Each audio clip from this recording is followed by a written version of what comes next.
নমস্কাৰ সিটি 18 লৈ আপোনাক স্বাগতম ষ্টুডিঅত মই কৃপাঞ্জল ৰাজবংশী প্ৰথমটো খবৰ মুখ্যমন্ত্ৰী ডক্টৰ হিমন্ত বিশ্ব শৰ্মাৰ কেবিনেটত চাৰিটা গুৰুত্বপূৰ্ণ সিদ্ধান্ত গ্ৰহণ HSLC HSৰ চূড়ান্ত পৰীক্ষা সন্দৰ্ভত কেবিনেটত আলোচনা কোভিডৰ এনে পৰিস্থিতিত পৰীক্ষা পাতিব পৰা নাযায় ৰাজ্যিক কেবিনেটে পোষণ কৰিছে এই মত 18 জুনত ছাত্ৰ সংগঠনৰ সৈতে আলোচনা কৰিব শিক্ষা বিভাগে ছাত্ৰ সংগঠনৰে আলোচনাৰ পিছতে হ'ব পৰীক্ষাৰ সিদ্ধান্ত বিগত চৰকাৰৰ দিনত আৰম্ভ হৈছিল 5খন বিশ্ববিদ্যালয়ৰ কাম বিশ্ববিদ্যালয়কেইখনৰ বিধিক কেবিনেটৰ অনুমোদন ৰাজ্যত নতুনকৈ স্থাপন কৰা হ'ব চাৰিটা ফৰেনচিক বিজ্ঞানাগাৰ শিলচৰ তেজপুৰ বঙাইগাঁও আৰু ডিব্ৰুগড়ৰ AMCHত স্থাপন হ'ব ফৰেনচিক বিজ্ঞানাগাৰ সমাজ কল্যাণ বিভাগৰ গুৰুত্বপূৰ্ণ সিদ্ধান্ত গ্ৰহণ কৰা হৈছে এতিয়াৰ পৰাই FCIৰ পৰা ক্ৰয় কৰা হ'ব SNP আঁচনিৰ চাউল যাৰ ফলত ঠিকাদাৰী প্ৰক্ৰিয়াটো বন্ধ হ'ব SNP আঁচনিৰ জৰিয়তে শিশুক পুষ্টিকৰ খাদ্য যোগান ধৰা হ'ব FCIৰ পৰা চাউল কিনিলে ৰাহি হ'ব ধন মাহত বহু কোটি টকাৰ ৰাহি হ'ব সিলিং দিব নালাগিব SNPৰ বাবে বছৰত প্ৰয়োজন হ'ব 90,000 মেট্ৰিক টন চাউল পুনৰবাৰ জনাইছো গুৰুত্বপূৰ্ণ খবৰ কেবিনেটত গুৰুত্বপূৰ্ণ সিদ্ধান্ত গ্ৰহণ কৰা হৈছে ডক্টৰ হিমন্ত বিশ্ব শৰ্মাৰ কেবিনেটত HSLC HSৰ চূড়ান্ত পৰীক্ষা সন্দৰ্ভত কেবিনেটত আলোচনা কৰা হৈছে কোভিডৰ এনে পৰিস্থিতিত পৰীক্ষা পাতিব পৰা নাযায় ৰাজ্যিক কেবিনেটে পোষণ কৰিছে এই মত 18 জুনত ছাত্ৰ সংগঠনৰ সৈতে আলোচনা কৰিব শিক্ষা বিভাগে ছাত্ৰ সংগঠনৰে আলোচনাৰ পিছতহে লোৱা হ'ব চূড়ান্ত সিদ্ধান্ত বিগত চৰকাৰৰ দিনত আৰম্ভ হৈছিল 5খন বিশ্ববিদ্যালয়ৰ কাম বিশ্ববিদ্যালয়কেইখনৰ বিধিক কেবিনেটৰ অনুমোদন ৰাজ্যত নতুনকৈ স্থাপন কৰা হ'ব চাৰিটা ফৰেনচিক বিজ্ঞানাগাৰ শিলচৰ তেজপুৰ বঙাইগাঁও আৰু ডিব্ৰুগড়ৰ AMCHত স্থাপন হ'ব ফৰেনচিক বিজ্ঞানাগাৰ সমাজ কল্যাণ বিভাগৰ গুৰুত্বপূৰ্ণ সিদ্ধান্ত গ্ৰহণ কৰা হৈছে এতিয়াৰ পৰা FCIৰ পৰা ক্ৰয় কৰা হ'ব SNP আঁচনিৰ চাউল যাৰ ফলত ঠিকাদাৰী প্ৰক্ৰিয়াটো বন্ধ হ'ব SNP আঁচনিৰ জৰিয়তে শিশুক পুষ্টিকৰ খাদ্য যোগান ধৰা হ'ব FCIৰ পৰা চাউল কিনিলে ৰাহি হ'ব ধন মাহত বহু কোটি টকাৰ ৰাহি হ'ব সিলিং দিবও নালাগে SNPৰ বাবে বছৰত প্ৰয়োজন হয় 90,000 মেট্ৰিক টন চাউল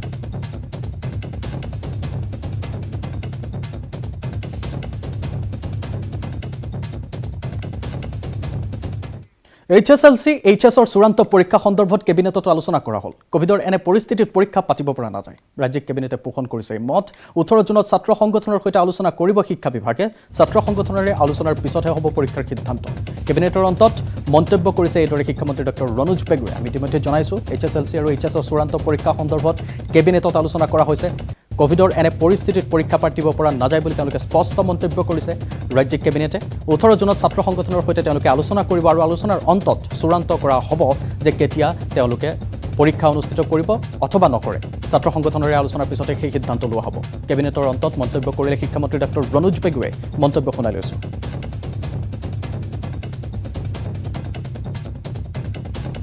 স্বাস্থ্য বিভাগে আজি কেবিনেটত এটা প্ৰেজেণ্টেশ্যন দিছে আমাৰ যিটো আবেদন তেওঁলোকলৈ আছিলে ওপৰত আৰু প্ৰেজেণ্টেশ্যনত তেওঁলোকে কেইটামান কথা কৈছে যে সামগ্ৰিকভাৱে অসমত যদিও কোভিড পজিটিভিটি ৰেটটো সেইটো এতিয়া তললৈ নামিছে কিন্তু কিছুমান জিলাত পৰিস্থিতিটো বেয়া টোটেল নাম্বাৰৰ ফালৰ পৰা যদি চাই তেতিয়াহ'লে কাছাৰত পৰিস্থিতিটো বেয়া আৰু এই কথাখিনি দাঙি ধৰি তেওঁলোকে কৈছে যে আমাৰ ফালৰ পৰা পৰীক্ষা পতাটো এইটো পৰিস্থিতিত সমীচীন নহয় পৰীক্ষা অনুষ্ঠিত নকৰিবলৈ তেওঁলোকে পৰামৰ্শ আগবঢ়াইছে কিন্তু পৰীক্ষা হ'বনে নহয় সেইটোতো স্বাস্থ্য বিভাগে সিদ্ধান্ত নলয় গতিকে তেওঁলোকৰ পৰামৰ্শৰ ভিত্তিত বৰ্ডৰ সভা অনুষ্ঠিত হ'ব কাউন্সিলৰ সভা অনুষ্ঠিত হ'ব ইয়াৰ উপৰি আমাৰ বাকী যিসকল ষ্টেক হোল্ডাৰ আছে সেইসকলৰ লগত বিভিন্ন শিক্ষাবিদকো আমি আলোচনালৈ মাতিম আমি সদৌ অসম ছাত্ৰ সন্থা নিখিল বড়ো ছাত্ৰ সন্থা অসম সাহিত্য সভা তেওঁলোককো 18 তাৰিখে আমি আলোচনালৈ আমন্ত্ৰণ জনাম কাৰণ ইয়াৰ কনচিকুৱেঞ্চ পিছৰ ৰূপৰেখাখিনিও আমাৰ আলোচনা কৰিব লগা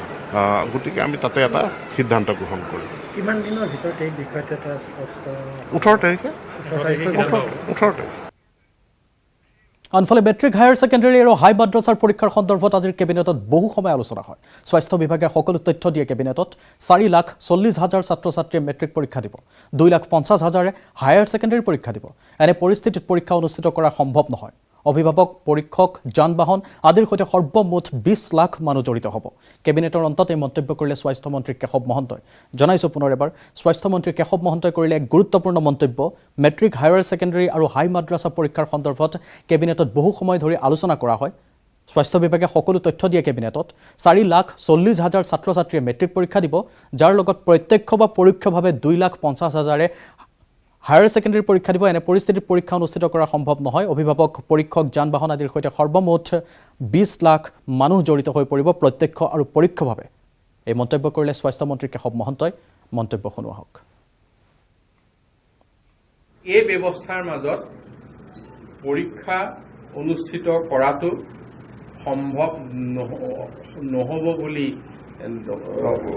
আমাৰ কেবিনেটে পৰামৰ্শ দিছে, কিন্তু এইটো চূড়ান্ত নহয়। অহা 18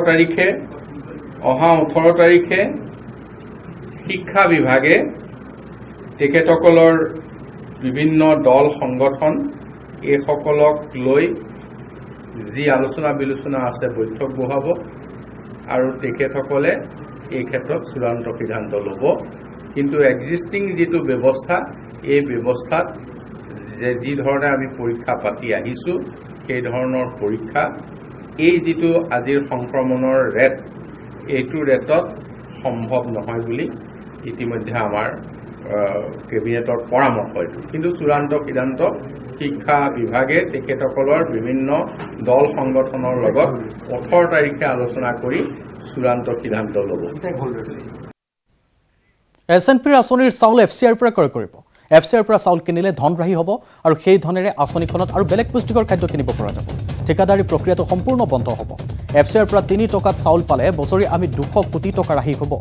এই মন্তব্য কৰিলে অজন্তা নেওগে। জনাইছোঁ পুনৰ এবাৰ অজন্তা নেওগৰ মন্তব্য। কেবিনেটৰ বৈঠকৰ পাছত তেওঁ মন্তব্য কৰিলে এইদৰে, SNPৰ আঁচনিৰ চাউল FCIৰ পৰা ক্ৰয় কৰা হ'ব।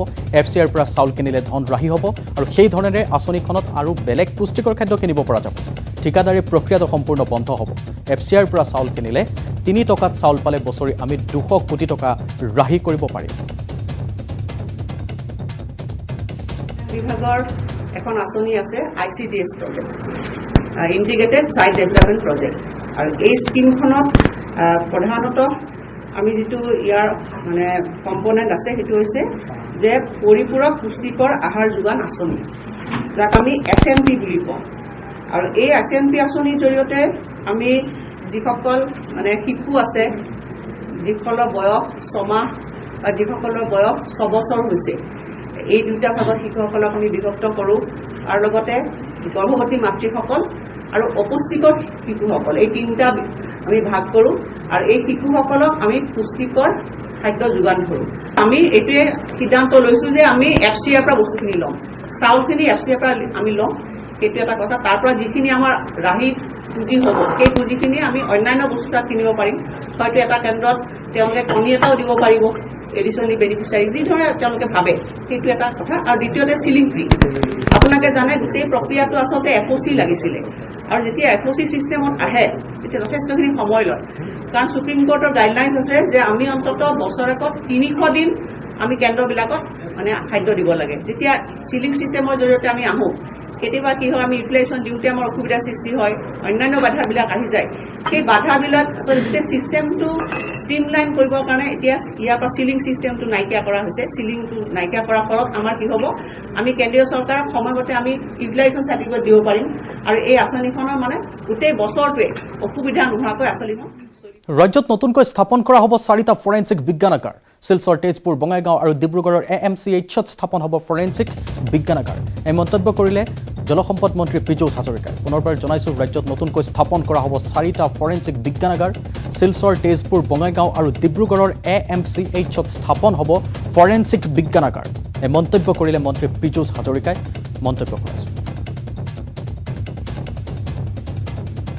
আছিলে এতিয়াৰ পৰা আজিৰ পৰা আমাৰ লেবৰেটৰীৰ সংখ্যা ইন প্ৰিন্সিপল 5টা হ'ব। এক্সিকিউশ্যন খুব সোনকালেই হ'ব। যে 5টা লেবৰেটৰী থাকিলে পাৰ্টিকুলাৰলি ড্ৰাগ কেছ বা অন্য এনেকুৱা ধৰণৰ কেছবিলাকত দোষী খাৰি যাব নোৱাৰে। তাৰ কাৰণে আজি সিদ্ধান্ত লোৱা হ'ল। এটা হৈছে শিলচৰত, সেইটো শিলচৰ মেডিকেল কলেজত হ'ব। এটা হৈছে ডিব্ৰুগড়ত, সেইটো অসম মেডিকেল কলেজত হ'ব। এটা হৈছে তেজপুৰত, সেইটো তেজপুৰ মেডিকেল কলেজত হ'ব। এটা হৈছে বঙাইগাঁৱত, সেইটো বঙাইগাঁও চিভিল হস্পিটেলত হ'ব। তাৰ কাৰণে ঠাই 2000 স্কোৱাৰ ফিটৰ এটা বিল্ডিং স্বাস্থ্য বিভাগে আমাক ঠিক কৰি দিব। আহিছোঁ অন্যান্য খবৰৰ মাজলৈ। সৰুপথাৰৰ নাগালেণ্ড সীমান্তত বিগত 16টা দিনে বন্ধ হৈ আছে ONGCৰ খনন। বিবাদমান এলেকাত থকা বাবে নাগালেণ্ড চৰকাৰে বন্ধ ৰাখিছে খনন কাৰ্য। বিষয়টো মীমাংসা নোহোৱা পৰ্যন্ত খনন বন্ধ ৰাখিবলৈ ইতিমধ্যে আছাম এণ্ড আছাম আৰাকান বেচিন যোৰহাট চিনামৰাস্থিত কাৰ্যালয়লৈ পত্ৰ প্ৰেৰণ কৰিছে ডিমাপুৰৰ উপায়ুক্তই।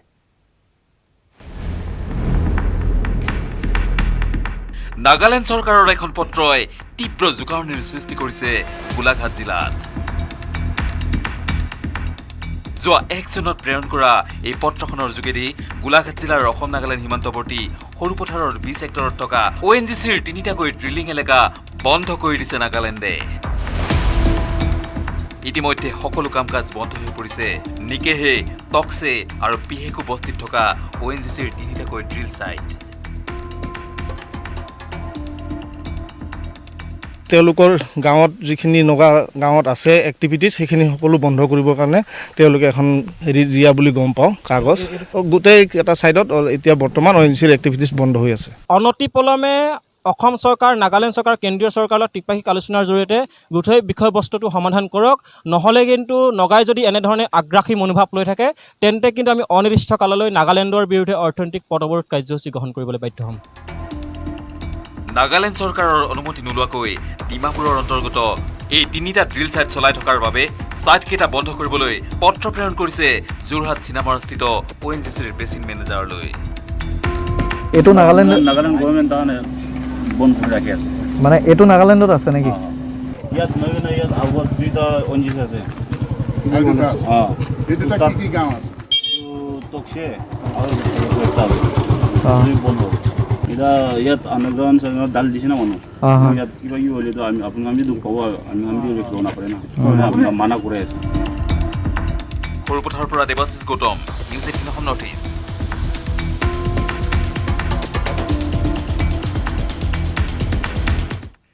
পকেটত লৈ ফুৰিব পাৰিব ভেণ্টিলেটৰ। শৰীৰত অক্সিজেনৰ মাত্ৰা হ্ৰাস পালে ভেণ্টিলেটৰে আপোনাক যোগান ধৰিব oxygen.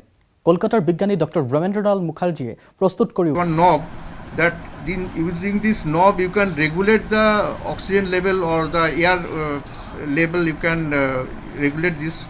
Here is another switch. If you press once, it will this LED will glow, that means this is powered on. If you press it off, this is the now off. And here is another socket. There is the connector, you can connect this jack for this. And inside this there is one battery, rechargeable battery.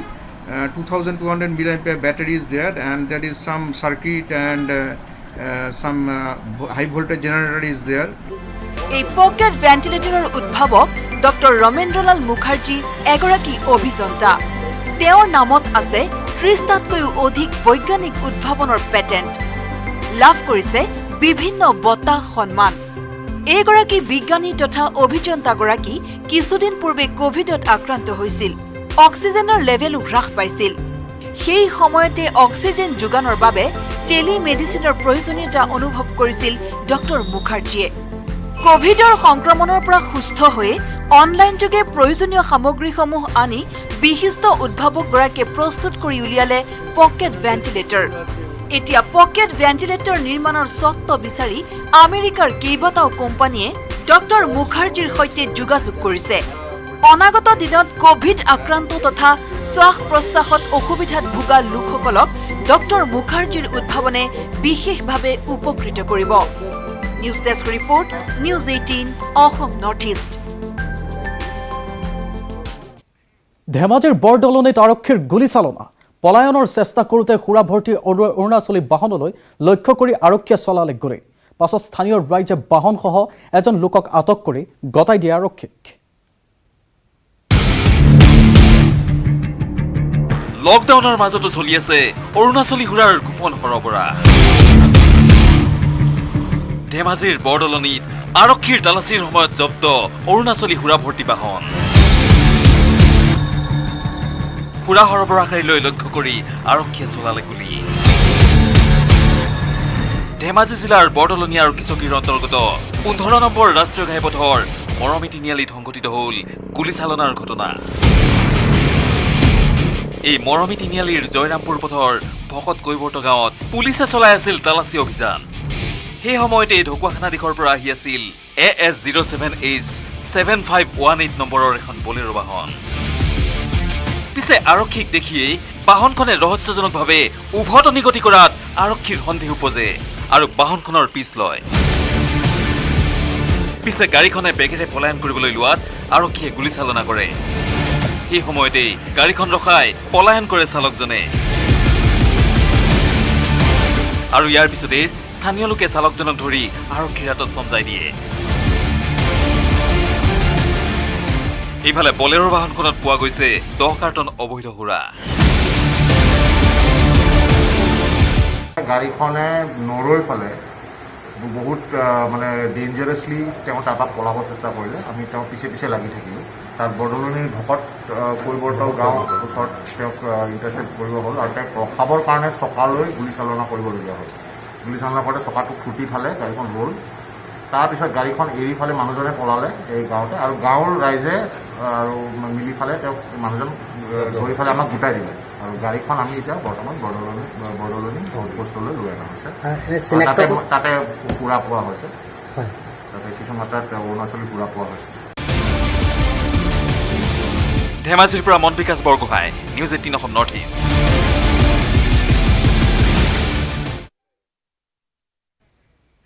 এইবাৰ বদ্ৰীনাথ কাণ্ডই জোকাৰিছে অসম আৰক্ষীক। মহানগৰীৰ ভৰলুমুখত 50 লাখ টকা মূল্যৰ সোণ জব্দ হোৱাৰ ঘটনাত সাঙুৰ খাই পৰিছে আৰক্ষী উপ পৰিদৰ্শক বদ্ৰীনাথ বাৰুৱাতী। ইতিমধ্যে আৰক্ষীয়ে আটক কৰিছে বদ্ৰীনাথক।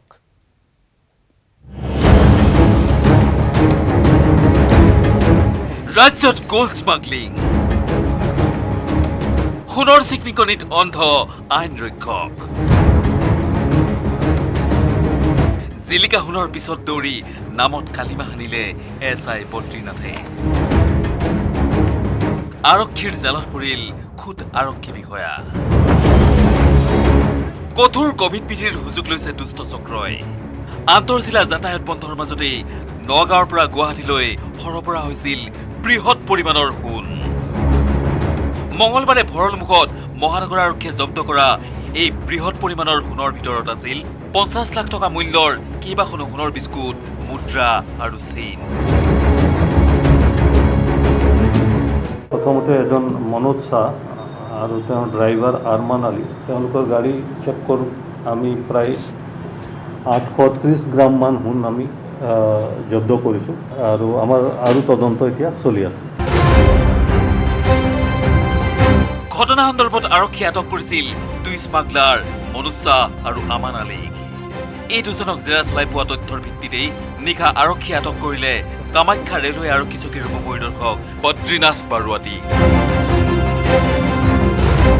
প্ৰাৰম্ভিক তদন্ত মতে তেওঁ কৈছে যে কিছু সোণ তেওঁ এটা কুৰিয়াৰ এজেঞ্চিৰ পৰা আনিছিল আৰু কিছু সোণ তেওঁলোকে এজন বদ্ৰীপ্ৰসাদ বাৰুতী বুলি এজন মানুহৰ পৰা লৈছে। ঘটনাৰ যোগসূত্ৰ বিচাৰি মঙলবাৰে নিশা বদ্ৰীনাথ বাৰুৱাতীৰ পত্নী তথা নগাঁও ৰেলৱে আৰক্ষীৰ উপ পৰিদৰ্শক বৰ্ণালী বৰাৰ চৰকাৰী আৱাসলৈ চলিল মহানগৰ আৰক্ষীৰ অভিযান।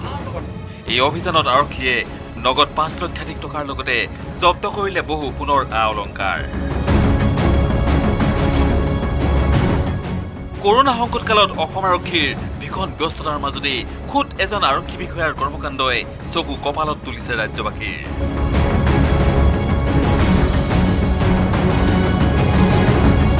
আজাৰাৰ পৰা ধ্ৰুৱজ্যোতি কলিতা আৰু মালিগাঁৱৰ পৰা ৰাখিব ৰহমানৰ report, news 18 Assam north east. আনফালে SI বদ্ৰীপ্ৰসাদ বাৰুৱাতীক হাজিৰ কৰোৱা হৈছে কামৰূপ মহানগৰৰ CGM আদালতত। আদালত চৌহদত সাংবাদিকৰ কেমেৰাত আক্ৰমণ SI বদ্ৰীপ্ৰসাদ বাৰুৱাতীৰ। অভিযুক্ত SI-জনৰ আক্ৰমণত ভাঙিল কেমেৰা। উল্লেখযোগ্য যে ভৰলুমুখত বৃহৎ পৰিমাণৰ সোণ উদ্ধাৰ কাণ্ডৰ সৈতে নাম সাঙুৰ খাইছিল বিষয়াজনৰ। SI বদ্ৰীপ্ৰসাদ বাৰুৱাতীক হাজিৰ কৰোৱা হৈছে কামৰূপ মহানগৰ CGM আদালতত। আদালতৰ চৌহদত সাংবাদিকৰ কেমেৰাত আক্ৰমণ SI বদ্ৰীপ্ৰসাদ বাৰুৱাতীৰ। অভিযুক্ত SI-জনৰ আক্ৰমণত ভাঙিছে কেমেৰা। উল্লেখ কৰিব পাৰি এইখিনিতে ভৰলুমুখত বৃহৎ পৰিমাণৰ সোণ উদ্ধাৰ কাণ্ডৰ সৈতে নাম সাঙুৰ খাইছিল বিষয়াজনৰ। কিছুদিন পূৰ্বে কামাখ্যাৰ ৰেল আৰক্ষী চকীত উপ পৰিদৰ্শক ৰূপে যোগদান কৰিছিল বিষয়াজনে। পূৰ্বে নগাঁৱত কৰ্মৰত আছিল বদ্ৰীপ্ৰসাদ বাৰুৱাতী। মঙলবাৰে আৰক্ষীয়ে বৃহৎ পৰিমাণৰ সোণৰ বিস্কুট, মুদ্ৰা, চেইনসহ 2জন লোকক আটক কৰিছিল। এই ঘটনাৰ পাছতে ভৰলুমুখ আৰক্ষীয়ে আটক কৰিছিল বদ্ৰীপ্ৰসাদ বাৰুৱাতীক।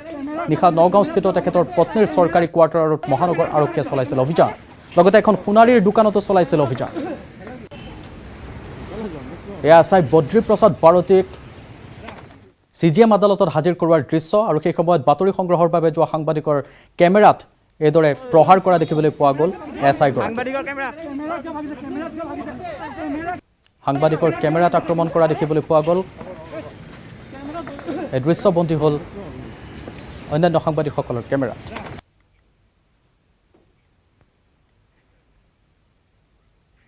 এগৰাকী আৰক্ষী উপ পৰিদৰ্শকৰ বিলাসী জীৱন যাপনে চকু কপালত তুলিছে আৰক্ষীৰ শীৰ্ষ মহলৰ। গুৱাহাটীত জব্দ হোৱা চোৰাং সোণৰ সৈতে সম্পৰ্ক থকাৰ সন্দেহত আৰক্ষীয়ে আটক কৰা বদ্ৰীনাথ বাৰতীৰ পৰ্বতসমূহ সম্পত্তিয়ে আচৰিত কৰি তুলিছে সকলোকে।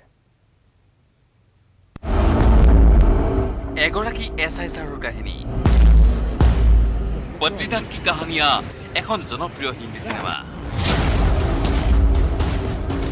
পিছে এই কাহিনী বদ্ৰীনাথৰ নহয়, বদ্ৰীপ্ৰসাদৰ। বদ্ৰীপ্ৰসাদ বাৰৱাতীৰ। চোৰাং সোণৰ সৈতে কি সম্পৰ্ক আৰক্ষীৰ উপ পৰিদৰ্শক বদ্ৰীনাথ বাৰৱাতী? বদ্ৰীপ্ৰসাদ বাৰৱাতীৰ সৈতে চোৰাং সোণৰ কি সম্পৰ্ক আছে সেই বিষয়ে ইতিমধ্যে মহানগৰ আৰক্ষীয়ে তদন্ত আৰম্ভ কৰিছে। কিন্তু এগৰাকী আৰক্ষী উপ পৰিদৰ্শকে কিয় কেনেদৰে ইমান সম্পত্তি অধিকাৰী হ'ল তাক লৈ বৰ্তমান বিপাঙত পৰিছে অসম আৰক্ষীৰ শীৰ্ষ মহল। গুৱাহাটীত জব্দ হোৱা চোৰাং সোণৰ সৈতে সম্পৰ্ক থকাৰ সন্দেহত আটক হ'ল GRPৰ SI বদ্ৰীপ্ৰসাদ বাৰৱাতী। পিছে ক'ৰ পৰা বদ্ৰীপ্ৰসাদে পালে কিমান টকা? আৰক্ষীৰ উপ পৰিদৰ্শকৰ চাকৰি কৰি কেনেকৈ কোটি কোটি টকাৰ সম্পত্তিৰ মালিক হ'ল বদ্ৰীপ্ৰসাদ বাৰৱাতী? নগাঁৱৰ বৰঘাট বাইপাছ আৰু বিচকীত দীৰ্ঘদিন কৰ্মৰত বদ্ৰীপ্ৰসাদৰ বিৰুদ্ধে পূৰ্বেও আছিল বহু অভিযোগ। নগাঁৱৰ পৰা কাৰ্বি আংলং জিলালৈ বদলি হোৱা বদ্ৰীপ্ৰসাদে পুনৰ নিযুক্তি পাইছিল কাৰ্বি আংলং জিলাৰ খটখটি আৰক্ষী চকীত। খটখটিটো বদ্ৰীয়ে বহু উৎসৰ পৰা ধন আহৰণ কৰাৰ অভিযোগ উত্থাপিত হোৱাৰ পিছত কাৰ্বি আংলঙৰ আৰক্ষী অধীক্ষকে বদ্ৰীপ্ৰসাদক বড়োলেণ্ডলৈ চাকৰিৰ বদলি দিছিল যদিও বদ্ৰীয়ে আৰক্ষীৰ কৰ্মফলৰ কৃপাত গুৱাহাটী ৰেলৱে আৰক্ষীত নিযুক্তি লাভ কৰিছিল। তাৰ পিছতেই আৰম্ভ হৈছিল বদ্ৰীপ্ৰসাদৰ বিলাসী জীৱন যাপন।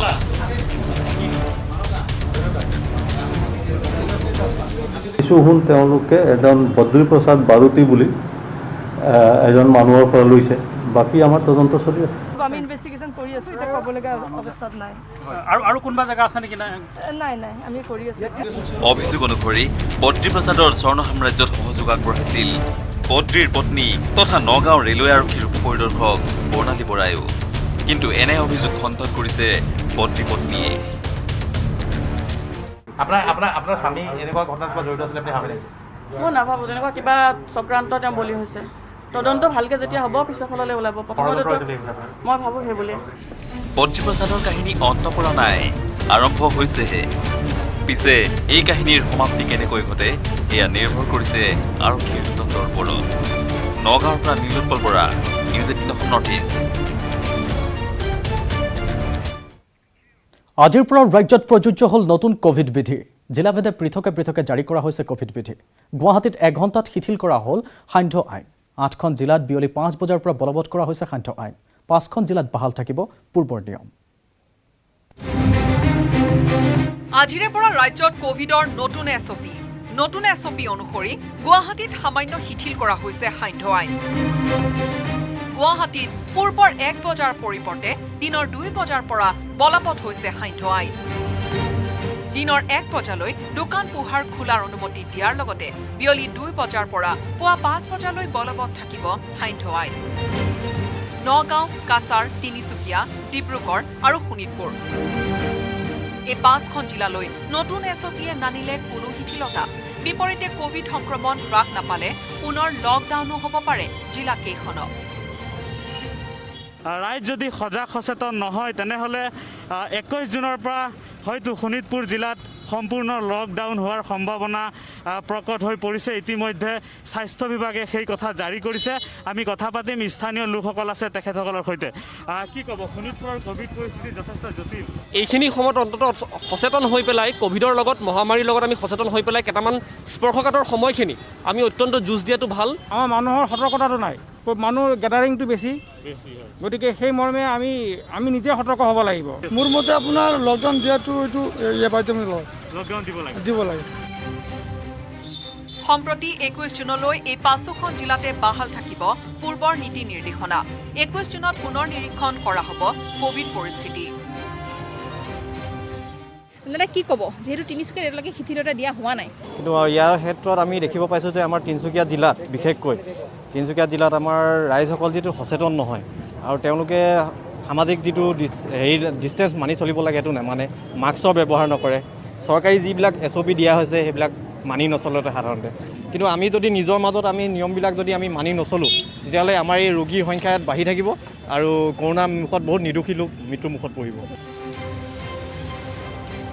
দক্ষিণ হালমৰা, মাজুলী, বঙাইগাঁও, চিৰাং, ওদালগুৰি, পশ্চিম কাৰ্বি আংলং, ডিমা হাছাও আৰু চৰাইদেউ এই 8খন জিলাত বিয়লি 5 বজাৰ পৰা পুৱা 5 বজালৈ বলবৎ থাকিব সান্ধ্য আইন। বিয়লি 8 বজালৈ থাকিব দোকান পোহাৰ খোলাৰ অনুমতি। ৰাজ্যৰ আন আন জিলাত দিনৰ 1 বজাৰ পৰা পুৱা 5 বজালৈ বলবৎ থাকিব সান্ধ্য আইন। যেহেতু নতুন SOP জাৰি কৰিছে, কৰিমগঞ্জত কিন্তু পৰিৱৰ্তন হোৱা নাই। আপোনালোকে কি ভাবে, কি দৰকাৰ? না, আমি কৰিমগঞ্জত এইটো ভাবিছিলোঁ যে SOPটো চেঞ্জ হোৱাৰ লগে লগে কৰিমগঞ্জত আগৰ পৰা এতিয়া যথেষ্ট ভাল হৈ আছে আমাৰ চিটুৱেশ্যন। আমি বিচাৰিছিলোঁ যে আৰু 2-1 ঘণ্টা বঢ়াই দিব পাৰিছিলোঁ। আমাৰ ব্যৱসায় কৰা মানুহ আছে, আমাৰ জেনেৰেল পিপল যে আছে তেওঁৰ কাৰণে অলপ ভাল হৈছিল হ'লেহেঁতেন। 22 জুনলৈ বন্ধ থাকিব আন্তঃজিলা যাতায়াত। বন্ধ থাকিব সকলো শিক্ষা অনুষ্ঠান, ধৰ্মীয় অনুষ্ঠান 7 বজাৰ। বিবাহ, মৃতকৰ শেষকৃত্য, ধৰ্মীয় অনুষ্ঠানত মাত্ৰ 10 জন লোককহে উপস্থিত থকাৰ অনুমতি প্ৰদান কৰা হৈছে। গ্ৰাম্যাঞ্চলত 10% আৰু চহৰাঞ্চলত 5% কোভিড হোৱা এলেকাক জিলা উপায়ুক্তই কণ্টেইনমেণ্ট জোন ঘোষণা কৰিব পাৰিব। ভেকচিনৰ 2টা পালি লোৱা চৰকাৰী কৰ্মচাৰী কাৰ্যালয়লৈ যাব পাৰিব। এনেদৰে কেইবাটাও নতুন নিৰ্দেশনাৰে মঙলবাৰে ৰাজ্য চৰকাৰে 22 জুনৰ পুৱা 5 বজালৈ প্ৰযোজ্য হোৱাকৈ জাৰি কৰিলে এই নতুন কোভিড নিৰ্দেশনাৱলী। News desk report, news 18 Assam north east.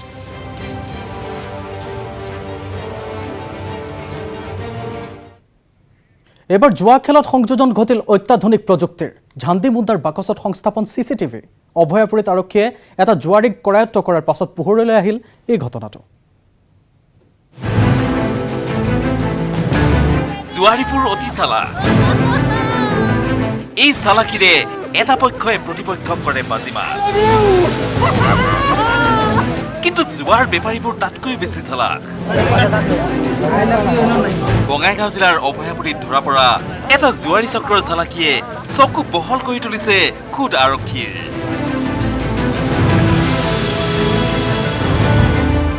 জুৱাৰীৰ চকুত ধূলি দি অধিক মুনাফা লাভ কৰিবৰ বাবে এই জুৱাৰী চক্ৰটোৰ মূল পৰিচালক অজয় চৌহান নামৰ লোকজনে জুৱা খেলত ব্যৱহাৰ কৰিছিল অত্যাধুনিক প্ৰযুক্তি কৌশল।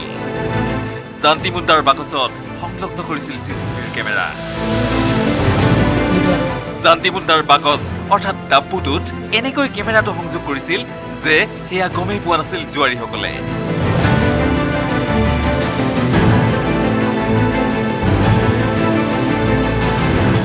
খবৰ লোকেলি খবৰ দিছিলে বাটাবাৰী গাঁৱৰ পৰা যে এনেকৈ ডাব্বু খেলা মানুহ ধৰিছে, আমি খেলিছে আৰু তেওঁলোকে ডিটেক্ট কৰিছিল। লগে লগে গ'লোঁ, পালোঁ 2টা ল'ৰা আৰু সিহঁতলোকৰ মানে গেমলিং ডাব্বু খেলা বস্তুখিনিও পালোঁ। কিবা কেমেৰা টাইপৰ ভিতৰত আছে তাৰমানে, কি বস্তু আমি ধৰিব পৰা নাই, কিবা ভিতৰত কেমেৰা টাইপৰ নিচিনা বস্তু আছে। জুৱা খেলৰ বাকচ অথবা ডাব্বুত সংস্থাপন কৰা কেমেৰাৰে দৃশ্য আবদ্ধ কৰি মোবাইলৰ স্ক্ৰীণত প্ৰত্যক্ষ কৰি খেল পৰিচালনা কৰি আহিছিল অজয় চৌহানে। আৰু খেল হৰাৰ সম্ভাৱনা দেখিলেই বাতিল কৰি দিছিল খেলটো। পিছে অতি টেঙৰৰ দোল ডিঙিত অভয়াপুৰীৰ বাটাবাৰীত একাংশ লোকে ধৰি জয় চৌহানৰ লগতে মহন্ত দাস নামৰ জুৱাৰীটোক ধৰি আৰক্ষীৰ হাতত চমজাই দিয়ে। বঙাইগাঁৱৰ পৰা Upananda Sharma, news 18 Assam north east.